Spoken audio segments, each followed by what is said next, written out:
Halo Sobat Bioto, selamat datang di Zona Sekolah, materi ke-7 bab sistem saraf. Untuk memahami jelas bagaimana mekanisme yang terjadi ketika penghantaran impuls antara neuron dengan neuron atau neuron ke efektor melalui sinapsis dan juga neurotransmitter, tentunya kita harus paham dulu dua ini, neurotransmitter dan juga sinapsis.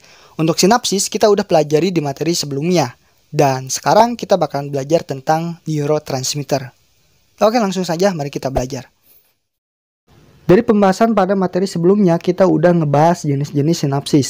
Nah, yang jadi perhatian di materi ini adalah jenis sinapsis kimiawi, di mana pada sinapsis ini itu terdapat vesikula, yang di dalamnya mengandung neurotransmitter. Nah, neurotransmitter ini simpelnya adalah senyawa kimia yang punya tugas sebagai penerus informasi yang diteruskan oleh neuron presinapsis buat mempengaruhi neuron postsinapsis. Perlu kalian tahu juga, macam-macam neurotransmitter itu ada banyak banget.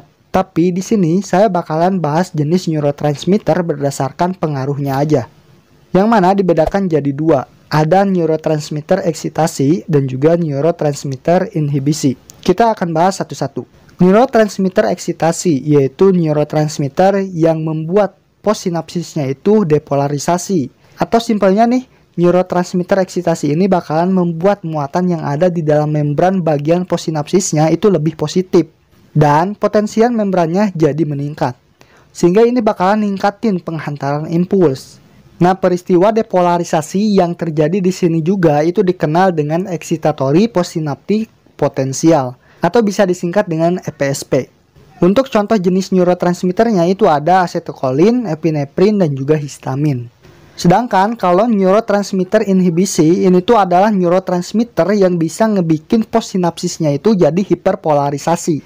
Simpelnya, neurotransmitter ini bakalan membuat membran dalam postsinapsisnya itu jadi makin negatif dan potensial membrannya itu akan jadi turun. Ya, ini mengakibatkan impuls jadi gak bisa terbentuk. Artinya, neurotransmitter ini itu bakalan ngehambat penghantaran impuls. Nah, peristiwa hiperpolarisasi yang terjadi pada bagian postsinapsis ini juga itu dikenal dengan istilah inhibitory postsynaptic potential atau bisa disingkat dengan IPSP. Sedangkan untuk contoh neurotransmitternya itu ada GABA dan juga serotonin. Nah, gimana? Udah paham nggak tentang neurotransmitter ini?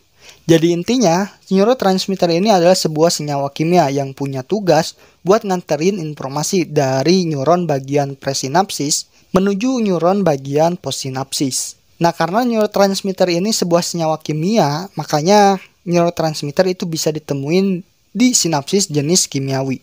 Oke, kalau udah paham tentang sinapsis dan juga neurotransmitter, sekarang waktunya kita mempelajari tentang mekanisme dari penghantaran impulsnya, tapi di materi berikutnya. So, buat kalian yang punya pertanyaan, tulis aja di kolom komentar. Dan kalau boleh, tinggalkan juga absennya, biar rame.